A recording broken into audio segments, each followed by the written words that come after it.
I guess I'll begin. There's a lot to get through, and I've been trying to cut stuff, but we'll see how it goes. So I am going to talk about this idea that I'm calling beliefs by proxy, which I think is very closely related to what Bruno was talking about before with the power construction. The basic idea is to use something like the power construction to be able to give a way of talking about logical statements, say, expressed in something like dependent type theory, but to talk about them in a kind of uncertain way or to associate beliefs or uncertainty to them. Okay, and here's my overview. I'll talk briefly about motivation. I'm not going to have time to do much on the background of dependent types. So please just interrupt if there are problems later on. Hopefully we don't need anything particularly sophisticated. And then I'm going to introduce what I call categories by proxy, which I think is a generalization of this power notion. And we'll sort of see where it goes from there. Okay, so why do I care about this? So one reason is that I spend a lot of time thinking about, or at least in computational neuroscience these days, a lot of literature is written about these things called generative models. And a generative model is something that says, say I've got a belief about some kind of latent or hidden state of the world and some suspicion about how the world generates data or how it might generate my sensory perceptions given that latent state. I should be able to form a belief about both the latent state and the generated sense data, say. Particularly relevant for my neuroscience interests is that the brain forms a belief about where it is in the world, and knowledge about where you are might inform what you expect to see or feel or hear. And in that sense, the type of sensory perceptions you experience feels somehow dependent on the location you are in the world. And it's not just an informal feeling. If you look at these generative models formally, they have this kind of product type structure. So you have something like a context, which is the prior, and then a thing that generates the data, this C, the stochastic channel. But you end up with like this product over the sort of latent state, which you've got the prior about, and the generated data. So you can project out of that latent state in probability. It's called marginalizing, and just you end up back with the prior, and that's the thing in the context. It's like a point of the context. And we'll see in this formalism that I'm going to talk about that points of the context really do just turn out to be like priors, and generative models do just turn out to be like dependent types. The other motivation is that when I was talking about Bayesian lenses last year, I came up with this structure called an index category of state-dependent morphisms. We'll see what this means a bit later on, but it's a bit of a weird construction. It's a kind of way of picking out morphisms in a category given some state of some space, some probabilistic belief, some distribution. In particular, the Bayesian updating morphism is something that picks out an inverse channel given a prior belief. But this weird construction prompted me to wonder about, can we formalize this process of choosing a morphism in a category more generally? So not just in this kind of stochastic setting or this kind of weird Bayesian updating setting. And quite a simple generalization of this structure does what I think I want. Okay, so as I said, I don't really have time to give an introduction to dependent type theory, but I'll only need some of the basic features of dependent type theory, at least with their semantics in Topoi. And I only need them because they sort of come out quite nicely in the stuff that I'm going to talk about. The first idea is that dependent types they correspond in the semantics to bundles. So these are really just morphisms that you can pull back along. So we'll see what this means later on, but it's a morphism from some type of types that depend on the base object into the base object. And you can pull back points in the base object and end up with types. These are the fibers over the context. Then terms, which we could think of as logical statements, statements like, oh, it's raining outside, possibly expressed a bit more formally, but claims about the world, these are sort of points of types. These are elements of the spaces. So you might believe to be in a particular part of the world, and all of those locations that you might be in are elements of the type of locations you could be in. Morphisms between types are ways of substituting one description of the world for another, or alternatively, a way of proving some statement about one type given a statement of another type. We won't need to talk about that very much, although it's something that I'm interested in thinking about. And given a morphism between contexts, we can change our beliefs about the dependent types by something called base change. And that's something that we'll see a bit later on. But I don't need to talk about it in too much detail just now. But propositions, finally, or at least, well, yes, propositions about types, they correspond to subtypes or sub-objects. For instance, if you had the type of all apples, say, you could think of the statement, the apple is red, or X is red, and that is red picks out a subtype of the red apples. Okay, so the base change thing, I just want to flag up this diagram. This shows us what I mean by bundles and elements. So a bundle is just a map from some type, here it's E on the right, into the base type, which is the type of context, and you project your dependent type out or down onto the type, the part of the context it depends on.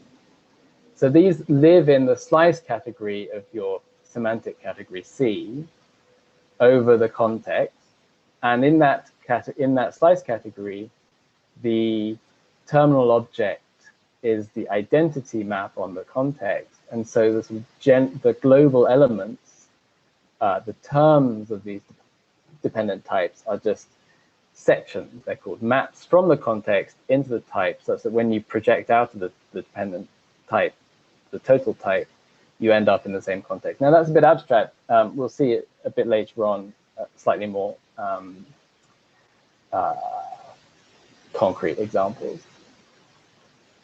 Okay, and then the other piece of structure that I'm interested in, I mentioned the red apples before, is the sub-object classifier. I'm sure most of you are familiar with this. So in Topoi, there's this special object, which I'm going to call omega, which we can think of as a type of truth values. And it sets up this correspondence using this pullback square between these statements about the terms of the type and the sub-object being the collection of terms which satisfy the statement. And so we have this isomorphism between maps out of the type into the truth values. So say, is red would pick out true for a red apple and false for a green apple. But because you can pull back this truth value, this true map along the proposition, you get the sub-object. Hopefully this is familiar. Okay, so that's the kind of brief review of the dependent type theory. I'm going to now do the abstract nonsense that I mentioned in the Zulip chat, the categories by proxy thing. Okay, so I probably foolishly have tried to do this quite generally, and so I'm thinking of myself as being in this general setting of enrichment. I'm thinking of the category in which my semantics is living to be enriched in this, you could call it a cosmos, this co-complete symmetric monoidal closed category. V, I write the monoidal structure as times. I'm basically assuming it's Cartesian. And the thing I'll have is also a monad on C, and I write that T, and the multiplication is mu, and eta is the unit monad. And I'm going to call this thing prox of T. The objects are the objects of C, and the morphisms are the elements of these co-limits. And I'm sure to some of you this is quite familiar, but the idea is that we have like these objects gamma in V, and these are like strategies for choosing morphisms in C. But we could allow this process of choosing to have some kind of side effects, and so that's why we have this monad T.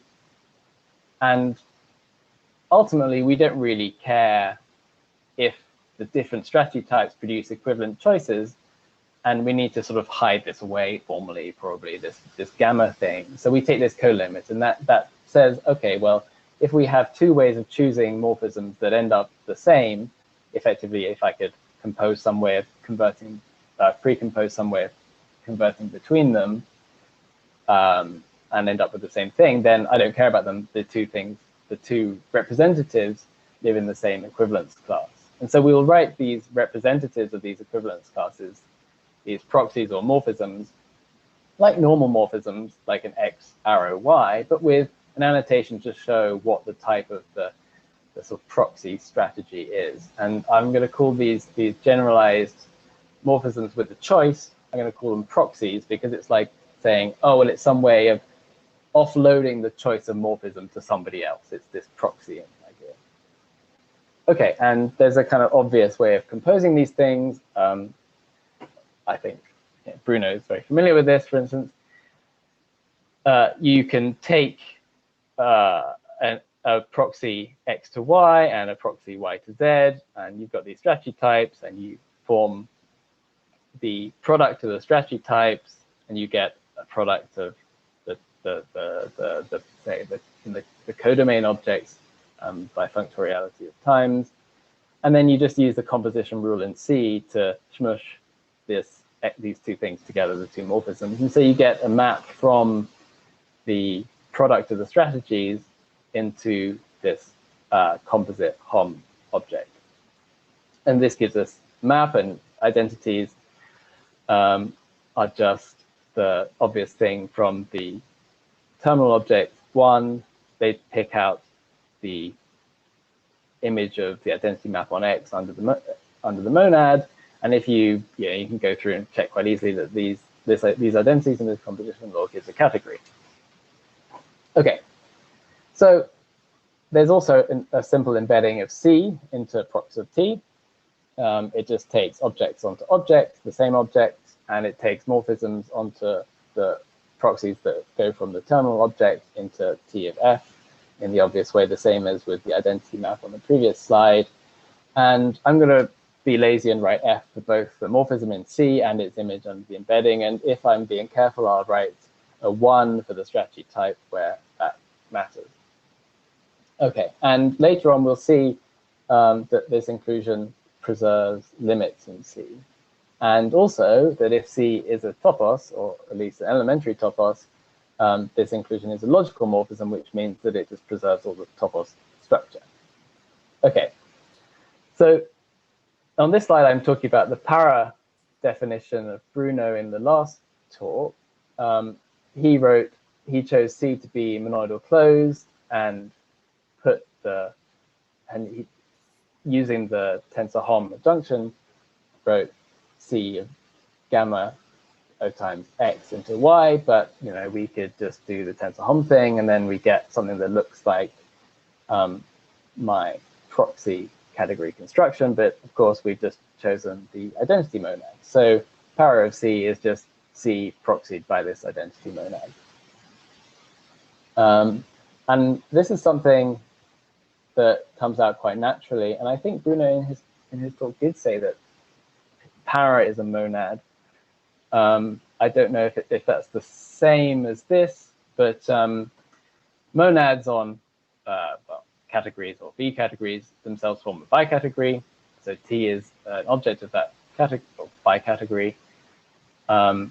Each V category C corresponds to its identity monad, and so we have this inclusion of V categories into monads of those V categories, and we get this obvious composite from monads into monads by taking T to effectively the monad on prox of T, and we see that prox is itself a monad because you can just apply the same thing twice, and do the Cohen magic, and you get proxy T again. I mean, it may be slightly boring, but for me, it's quite a nice structure because of this idea here, which I haven't really fleshed out, but you might want to be interested in proxies of proxies.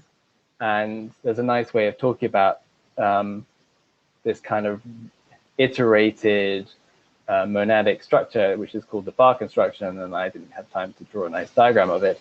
But the idea is that you can use the monad and the multiplications to build up a kind of simplicial object, which we call bar of T. And I had some sketch, and I think hopefully this coincides with this bar construction idea, but I think if you apply this bar construction to this prox monad, you get a simplicial object in dcat. And now Jacob Lurie says that, and I trust him, I don't know quite why this holds, but it sort of vaguely makes sense to me that if you have a simplicial object in the category of categories, it arises from a simplicial category if and only if the underlying simplicial set of objects is constant. And of course, here it is, because prox is just identity on object. And if we have a simplicial category, then under some nice circumstances, it should correspond to an infinity category. And what I would quite like, and I had a sketch of this that I haven't managed to flesh out, is that this idea of proxies could be iterated ad infinitum, and so you get this nice infinity category structure. I quite want this for instance, for hierarchical statistical gains for active inference. It would be quite nice to have something like this. But that's kind of sort of by the by. And for now, I'm interested in whether or not proxy T is a topos when C is a topos. And I'm only going to be concerned for now with elementary topoi. And an elementary topos is just a category with this relatively simple set of structures. So we need to have finite limits, we need to have Cartesian closure, and we need to have this subobject classifier, which is why I brought it up at the beginning. And so let's check. So the first thing to check is the simplest one, I think, at least simplest for me, is products. So now suppose C has products. Okay, we're going to write this pi I out of the product indexed by I into the individual I indexed x's. This is just in C, but these pi I lift along this embedding of C into proxy T. Now, since there are no arrows in the limit diagram, the limit is given by, or the diagram is given by a discrete category. There's no sort of freedom. So the idea of proxies is that you've got some kind of process that chooses morphisms, but here there's no freedom of choosing morphisms. So this is quite a simple case. You have to choose these projections. Now, we should still check the universal property. What is this universal map from some other A that projects out into the xi's? Well, normally it's just the product of these alpha I maps. But here it's a little bit more complicated because, of course, these could be, or these will be in general proxies. But we want it to be something similar. And so I'm going to call this U, or I'm going to write it as pi of I, and I, alpha I. What does that mean? Well, if we assume that the monad T is commutative, by which I mean that you can sort of swap the order of products and the T's, at least it's not necessarily an isomorphism, but we can go in this direction. We can use this to give a definition of this pi I alpha I in the kind of, well, only way you could do it. We use the functoriality of T to move this T inside the HOM. We then use the fact that HOM meets the limits to move the pi inside, and then we use the commutativity of the monad, and then we get this thing which is in the form of the HOM objects under the co-limit that I started with, and so that's all we need, and it's quite easy to check that this actually does satisfy the universal property.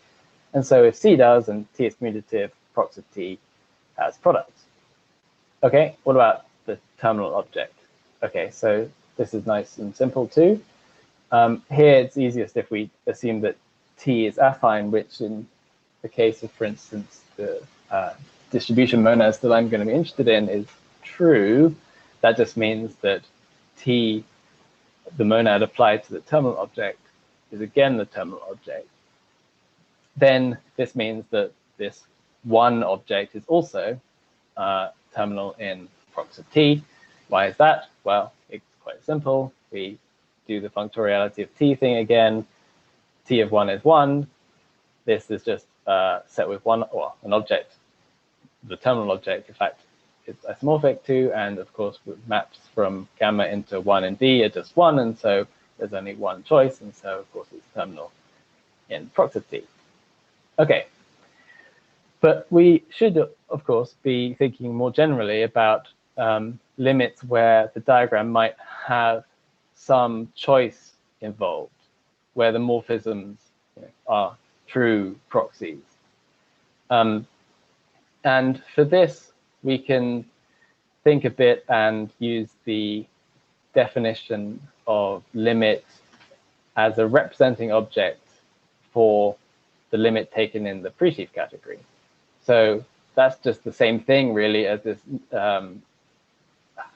lemma I used earlier, that limits commute with HOM. So it also helps, I mean, this is probably a bit informal, but notice that prox of T has the form of a Kleissi category, assuming that T lifts to V. I mean, in the cases later on it will do, but we can just cheat a bit, I think, here. And say, okay, well, it's this Kleissi of T in V from these Kleissi maps from gamma into the HOM objects. Okay, so that means, okay, we want to write out what it means to be a limit in prox of T. Well, we do this Kleissi thing. We use that HOM commutes with limits, and we use it again. And then we say, okay, well, it just means it's the thing that represents this limit in V. Now, okay, that's not very interesting. I mean, for me, I think the most relevant line of this is the second line, and we'll see later on, because I'll show you an example of pullbacks, what it means to be the representing object of this. But the basic idea is that limits in this prox of T are computed after evaluation. So after you've chosen a strategy, you do the computation of the limit in the C, and you pick out the only choice you can, because of course you have to satisfy the universal property, so it's unique. And when C has all limits, you can always make that choice, and so you just pick out the choice that it would be in C, having resolved, say, the uncertainty. So yeah, it's just easiest if we have a look at the pullback case later on. For now, I guess, well, we'll see. We just need to check exponentials and the subobject classifier. I said there'd be some abstract nonsense, didn't I? Okay, if we've got exponentials in C, it's Cartesian closed. Then, of course, because prox of T is, or this inclusion into prox of T is identity on objects, it inherits all these exponential objects and all the evaluation maps. And so we just need to check the universal property that we can do this evaluation thing, and it's the tensor, and it satisfies the tensor HOM property. But this is easy because we just do it effectively again in the codomain of these proxies using the Cartesian closure of C. So when C is Cartesian closed, so is prox of T. Okay, and finally, the subobject classifier. So we want this object omega along with a monomorphism true from the terminal object into omega, such that for any monomorphism, or equivalently subobject, U inside X, there's a unique map, this proposition or this classifying map X into the omega that makes this square a pullback. Okay, but what's a monomorphism in prox of T?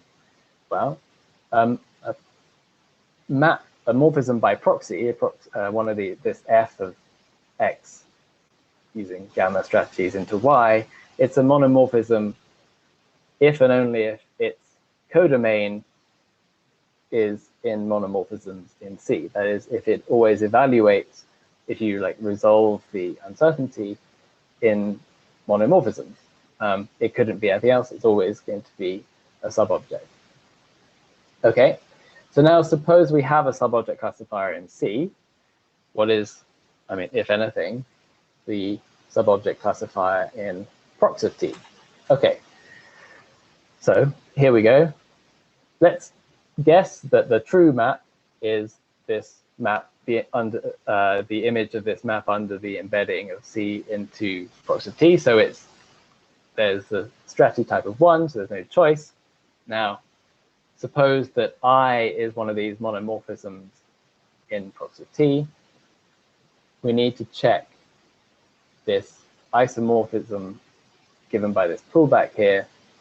Okay, so we can just use the isomorphism in C, right? It's in the set using the same old trick. So we say that, okay, monomorphisms from U into X in C, they're just the same, or well, isomorphic to maps from X into the subobject classifier. So we just say, okay, let the classifying map in prox of T be the image of I under this isomorphism. Okay, so we need to check that the square is a pullback. Okay, well, as I said before, limits in prox of T are computed after evaluation. And so here, just by definition, each square evaluates to a pullback in C. There's nothing else it could be given the things we've chosen. And so, of course, we have a pullback in prox of T.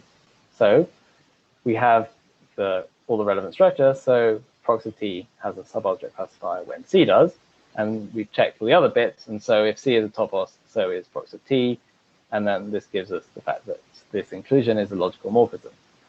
Okay, now let's see what this means. What is the subobject classifier when T is the finitely supported distribution monad on sets, which is, of course, a topos? So in set, the subobject classifier is the two-element set. The two elements can be thought of as the truth values true and false. And subobjects are classified, as I said earlier, by these maps that pick out the truth of the proposition applied to each term of the object, X. Okay, so now suppose we're in prox of D, and we have one of these monomorphisms U. Okay, following the recipe before, what does that give us? It gives us this classifying map PU from X into 2 with strategies gamma. What is that? Okay, well, it's given by this this type. And okay, so distributions on the two-element set 2, the subobject classifier, they are just points in the interval from 0 to 1, because you don't have any freedom once you've chosen one probability. You have to set the other probability to 1 minus that probability, so to get a distribution, because it has to be convex, it has to sum to 1. So this PU map is just a map from gamma and distributions on X into this interval. Okay, now for a bit more intuition, if we precompose with the unit of the monad, we get a map from gamma and X into 0, 1. And if we forget or if we assume that, or if we pretend we don't have much freedom in choosing the strategies, we just have a mere belief, as I called them. So gamma equals 1. We just have a map from X into the unit interval. So that's really just saying that subobjects in this prox of D category are really just sort of generalized stochastic predicates. They assign a degree of belief about the membership of each term of a type to the subobject. So that says how much belief we have that they satisfy the proposition. So, you know, it might be dark and you pick up an apple and you say, okay, is it red? And I don't really know. You know, it could be red. So you assign a sort of degree of belief to it. And that's all that's going on here. Okay. So I think that's enough abstract nonsense for now.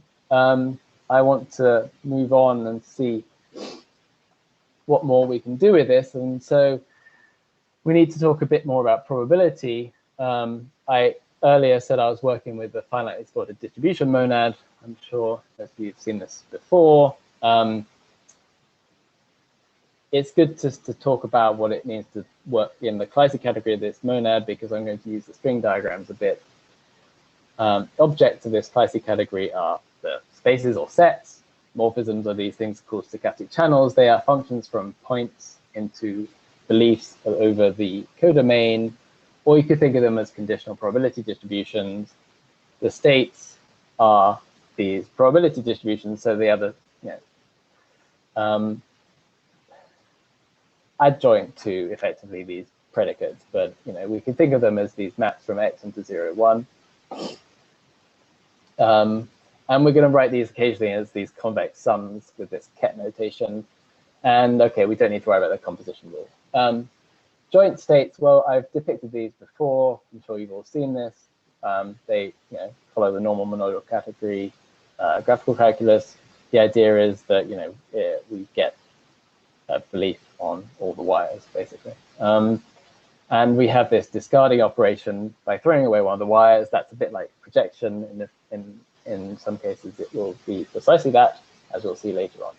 Okay, now I've only been talking, at least when I talk concretely and when I talk a bit more concretely later, about finite probability. And luckily, sets is a topos, but in general, the categories of measurable spaces are not. And so, we might worry that this isn't going to work. I'm not super worried about that because I'm pretty sure we can use valuations on topological spaces and restrict our category of topological spaces to something like Johnston's topological topos, which, of course, the name gives it away, is a topos. And so I'm pretty sure we can do all this in that case, and I haven't really made any requirements that would restrict us to the finite situation. Okay, and I guess finally, really, the last bit of probabilistic structure I'm going to talk about is Bayesian inversion. Okay, so what is this? I've talked a bit about it before.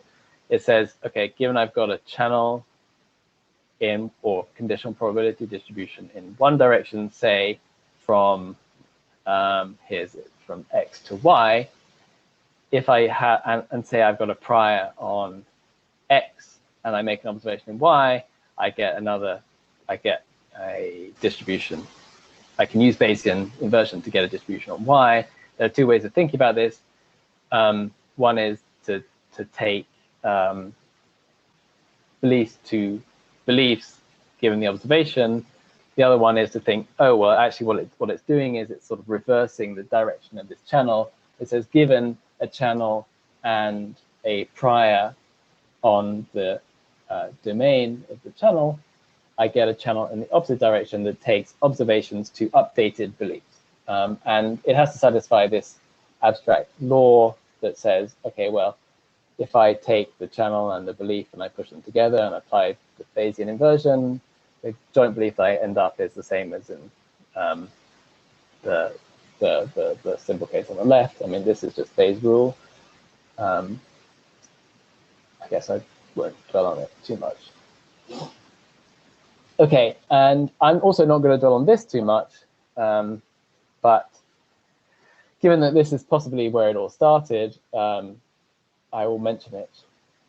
We can collect a channel and its Bayesian inversion map into a lens structure, as I'm sure you all know.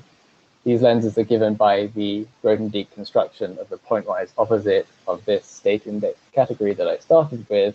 We don't need to go into this. It's just like a special case of this proxy construction, which is quite nice. Okay, so I'm interested in this question of adding, sort of layering uncertainty or belief over the top of logic or dependent type theory in this, I guess, relatively crude way using this proxy construction. And of course, there are other things you could do with it, but this is one I'm interested in. I'm going to talk a little bit about having uncertain types as well as uncertainty sort of over the types. We have uncertainty about the types themselves.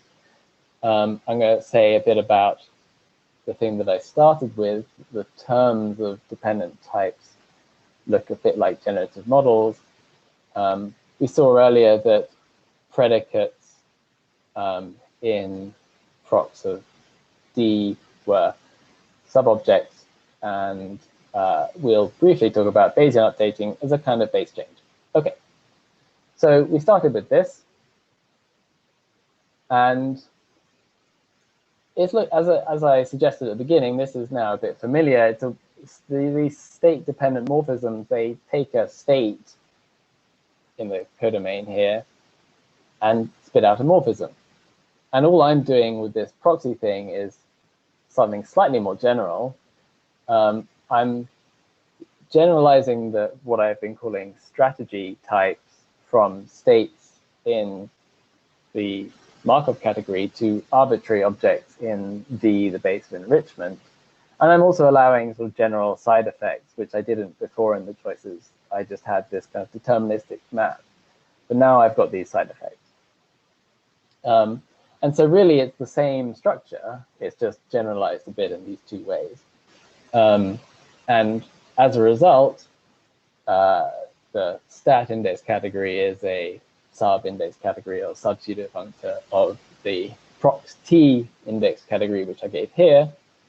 It's should be quite clear, I hope, that the prox or bold prox T that I started with, the sort of concrete definition I gave at first, is just the co-limit of this index category or this pseudo-functor over objects in V. As a result of the fact that stat is a sub-functor, we have Bayesian lenses embedding into the gradient deconstruction of the pointwise opposite of prox T. And I guess possibly most interestingly for me, each fiber of this index category is enriched in T algebras.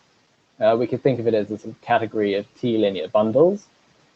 And in particular, when T is something like a distribution monad, this means that each fiber is enriched in convex sets. And we'll use this both for the types and also the terms in action. And we'll see it later shortly. Okay, I promised a work through of a limit, and because I'm interested in bundles and slice categories, I'm going to choose pullbacks.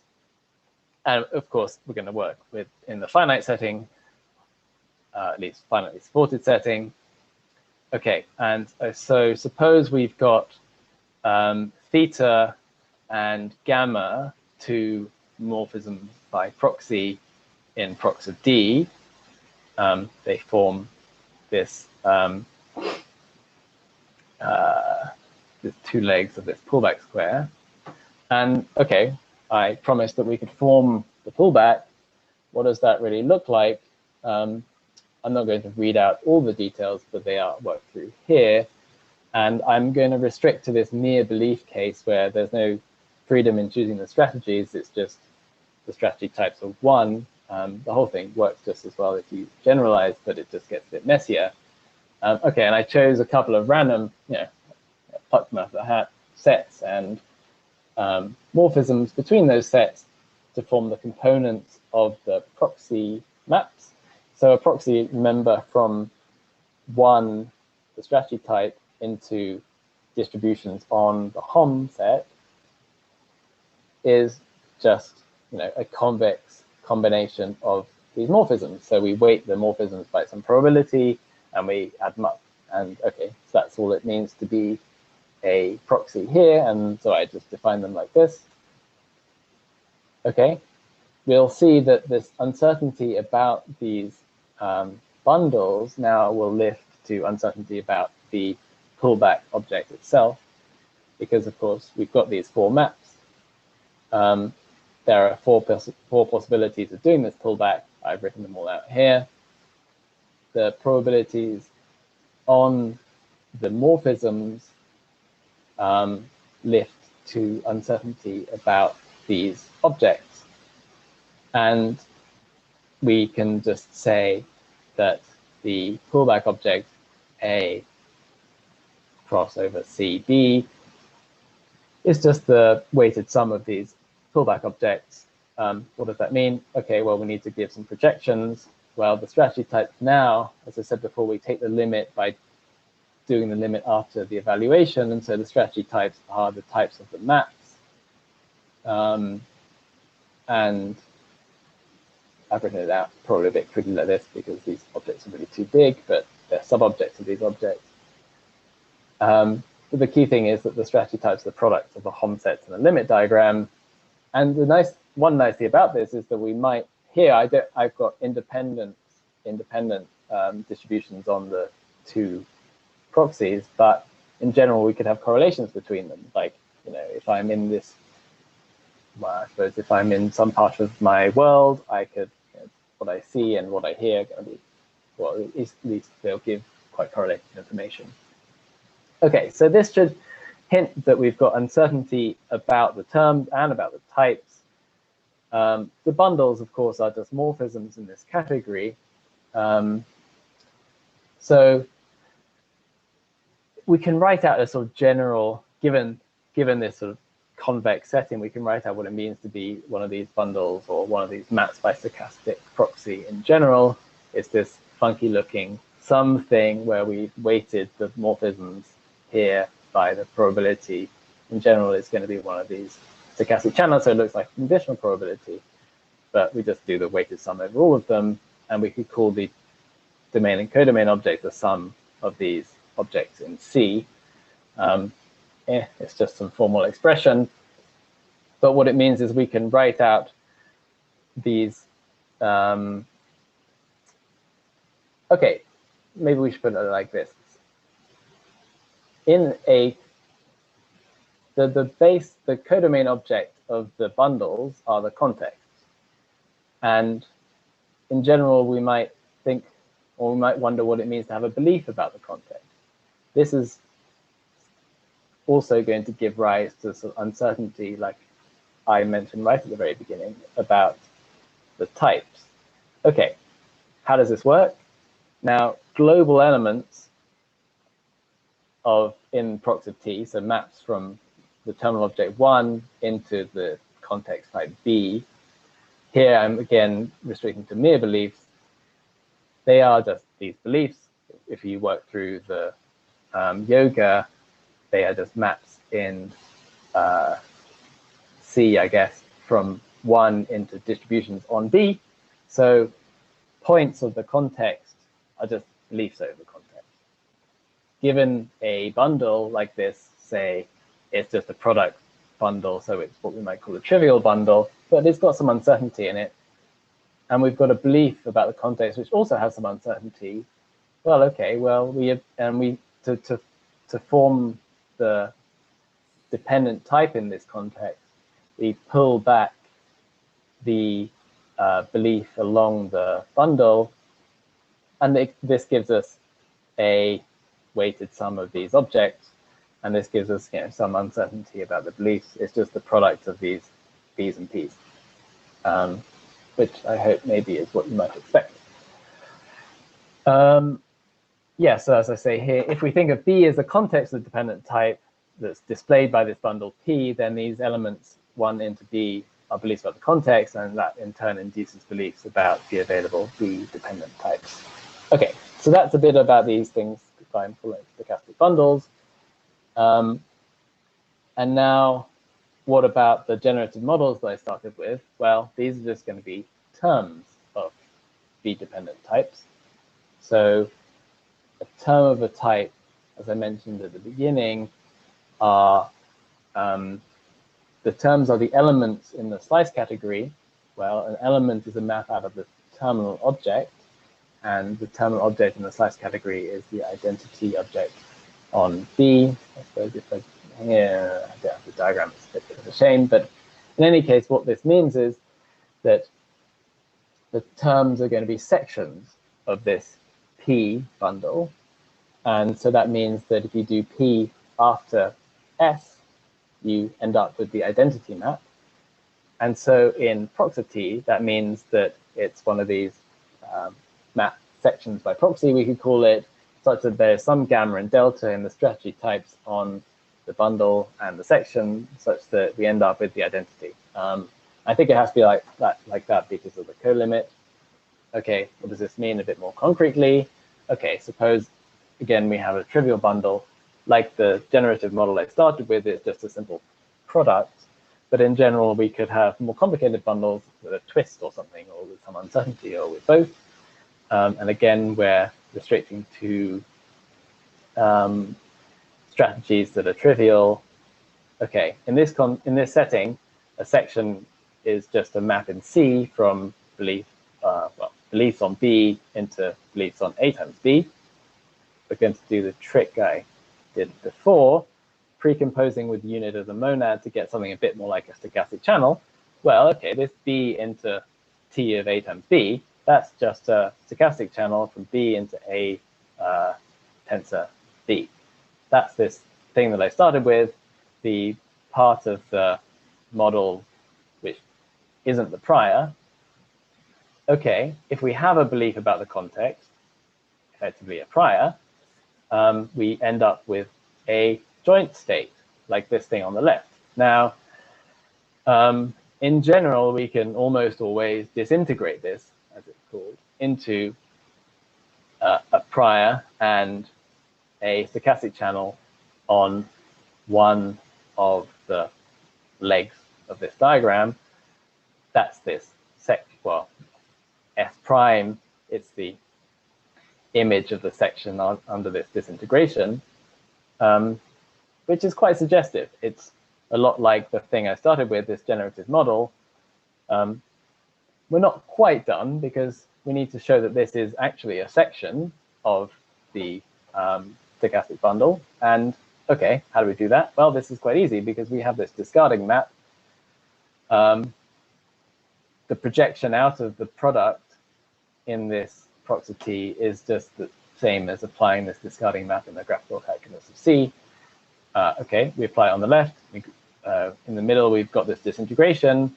And by the rules of the graphical calculus, if you throw away this thing after the copier, this S prime, it's just the same as not copying and not doing anything. So we just have the belief about the context that we started with.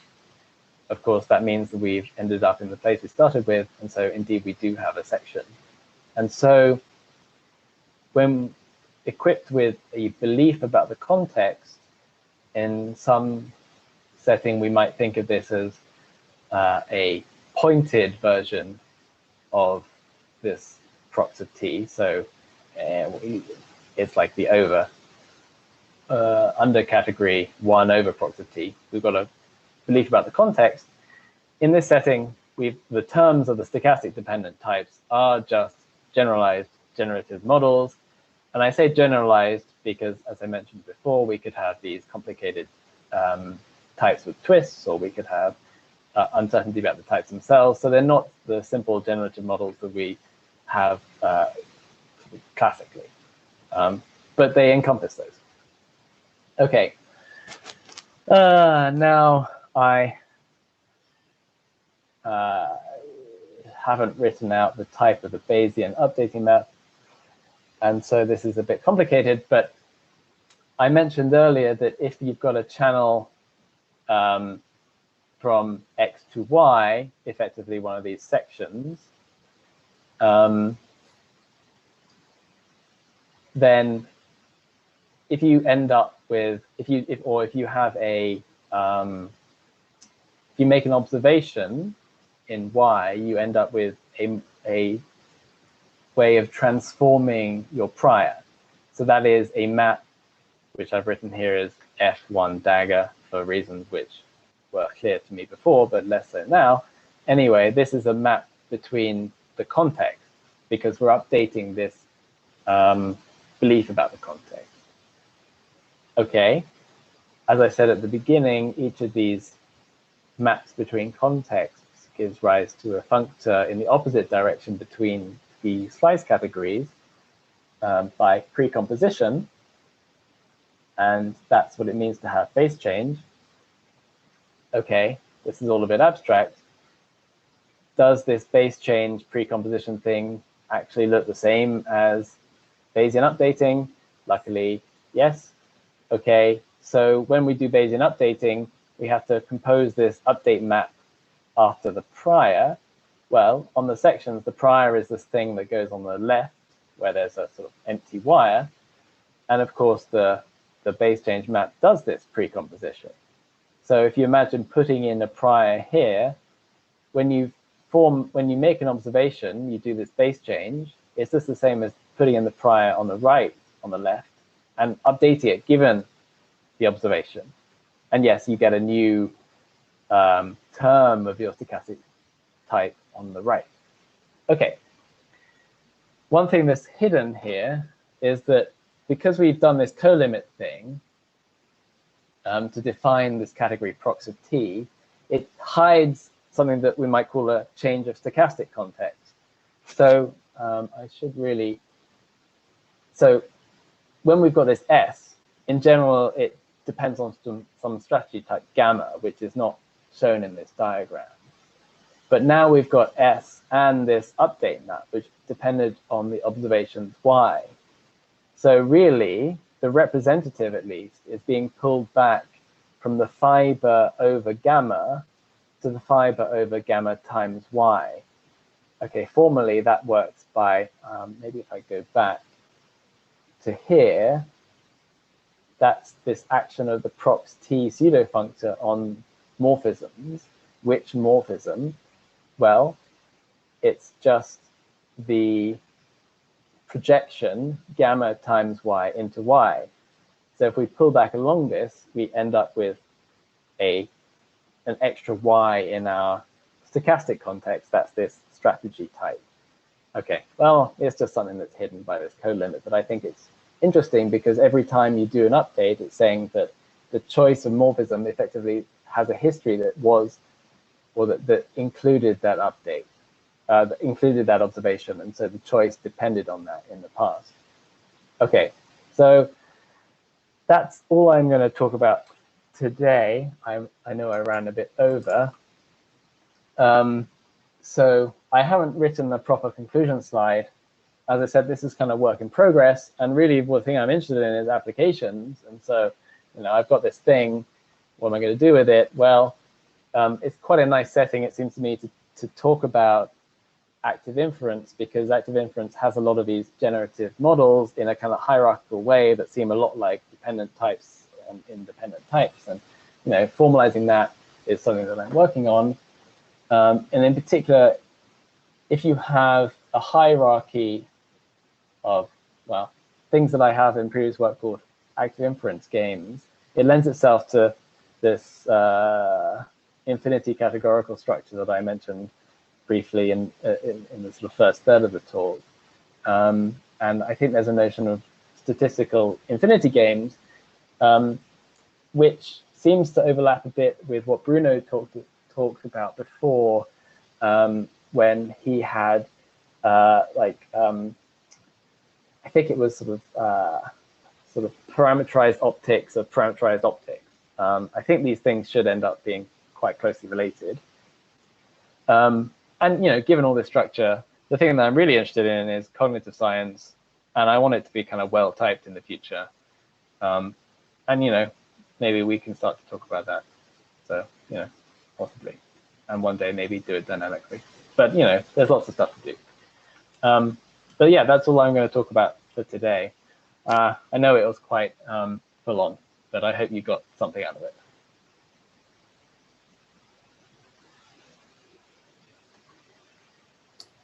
I was muted. Thanks. Clap, clap, clap, etc.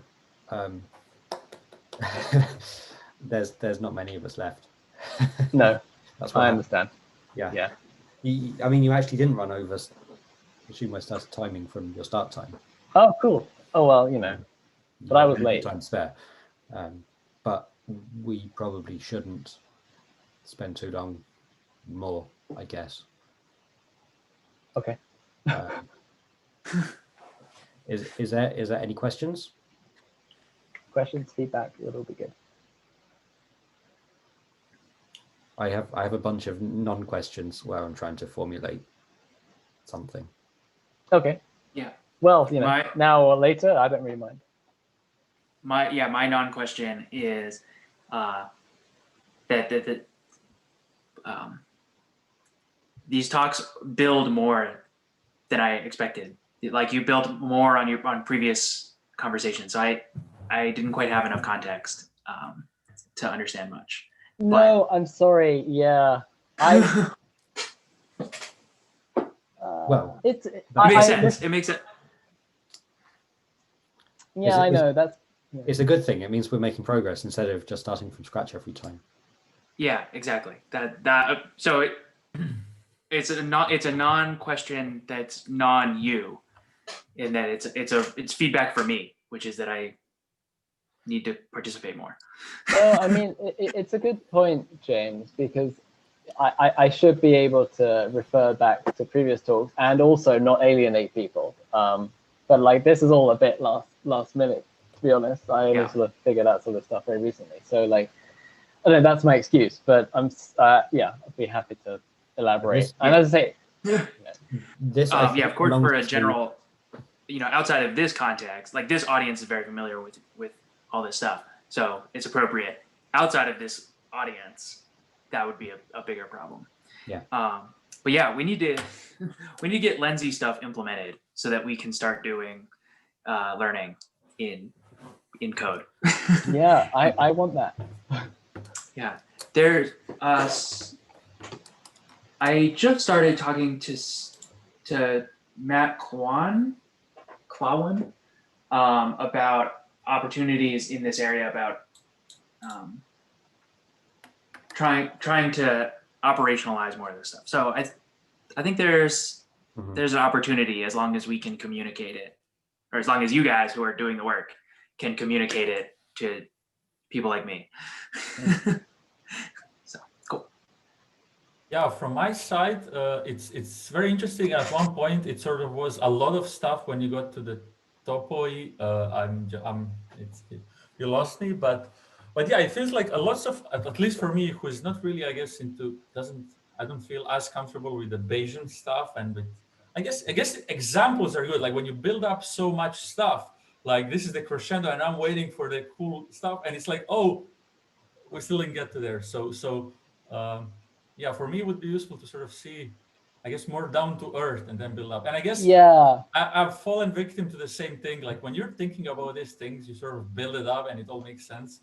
But as somebody who's seeing the first time, like, well, that's a logical morphism. I'm like, okay, wait, So, but it's like I mean the and I guess like I don't know.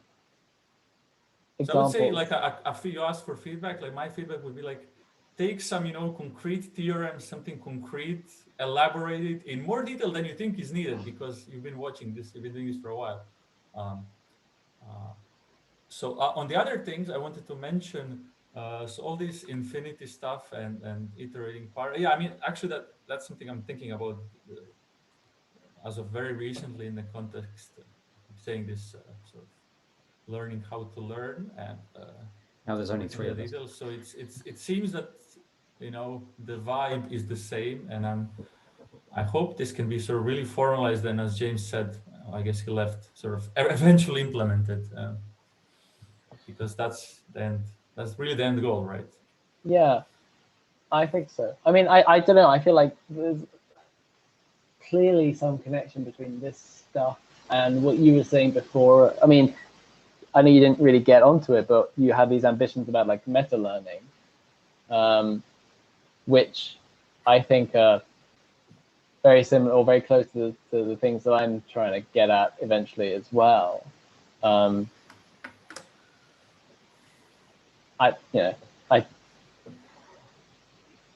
I feel like meta learning has, well, at least in this particular setting, it has to have this like higher structure. I don't know quite what it looks like yet.